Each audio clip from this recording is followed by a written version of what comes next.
Assalamualaikum warahmatullahi wabarakatuh. Nama saya Bobi Barwira. Saya dari jurusan Diploma 3 Keperawatan. Kode NIM saya 2022040337. Di sini saya akan menjelaskan apa itu ketoacidosis diabeticum, penyebab dan cara mengatasinya. Jadi ketoacidosis diabeticum adalah kondisi medis berupa tingginya kadar keton di dalam tubuh. Ketoacidosis diabetik merupakan komplikasi penyakit diabetes mellitus karena tubuh mengalami resistensi insulin atau tidak mampu memproduksi hormon insulin yang cukup sehingga proses pengolahan glukosa menjadi energi terganggu.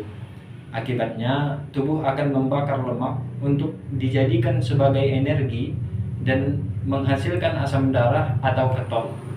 Bila dibiarkan terus-menerus, kondisi tersebut dapat mengakibatkan kadar keton di dalam tubuh terlampau tinggi.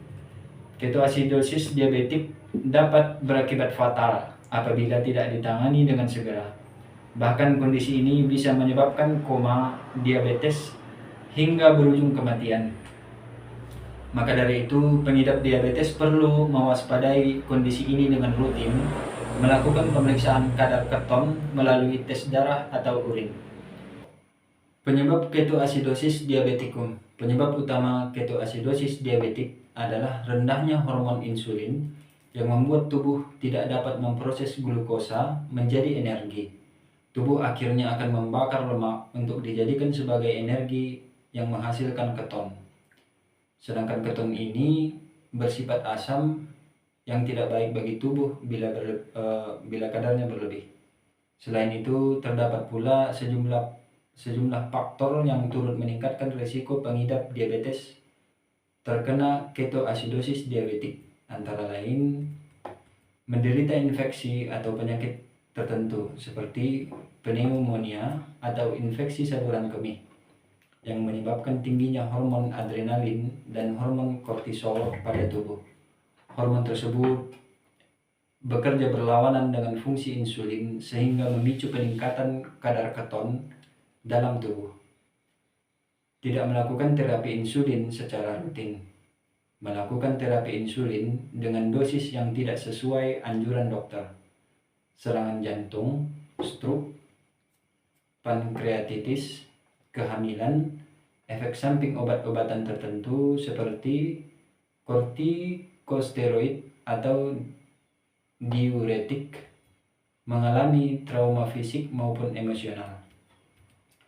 Gejala ketoacidosis diabetik. Gejala ketoacidosis diabetik seringkali muncul secara mendadak, bahkan hanya dalam waktu kurang 24 jam.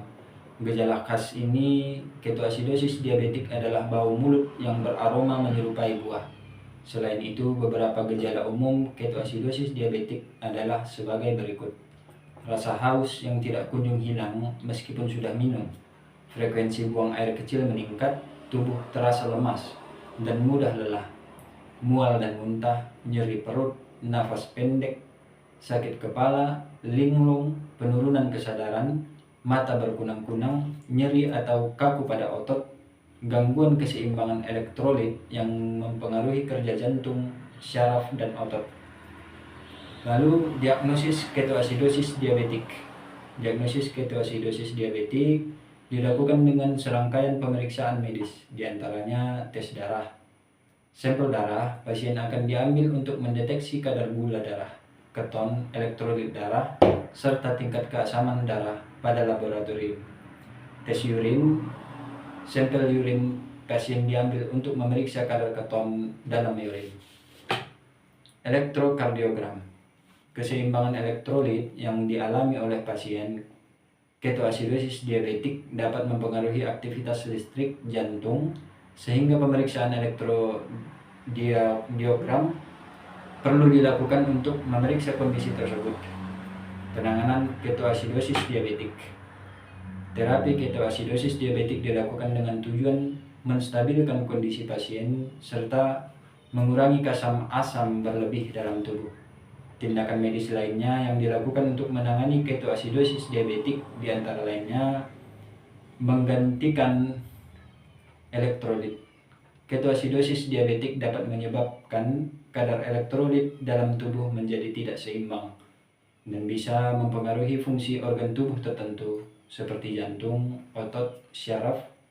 Dokter akan memberikan pengganti elektrolit melalui cairan infus yang mengandung natrium, kalium, dan klorida. 2. Terapi insulin.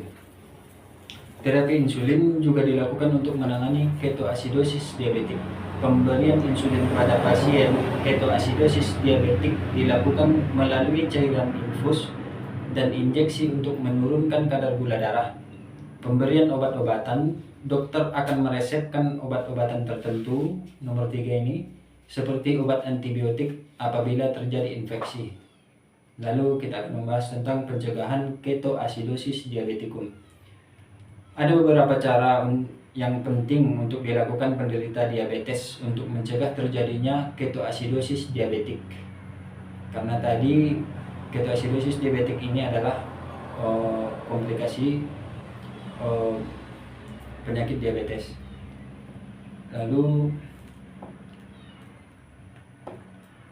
akan lebih baik bila dilakukan pencegahan seperti memantau kadar gula darah secara berkala, memeriksa kadar keton dalam tubuh, terutama bila sedang terserang penyakit atau mengalami stres, rutin berolahraga, mengkonsumsi makanan sehat dengan gizi seimbang, mengkonsumsi obat diabetes dan terapi hormon insulin sesuai dengan jadwal serta dosis yang dianjurkan oleh dokter.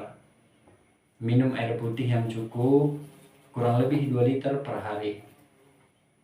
Jadi cukup sekian yang bisa saya jelaskan. Mudah-mudahan video ini bermanfaat. Assalamualaikum warahmatullahi wabarakatuh.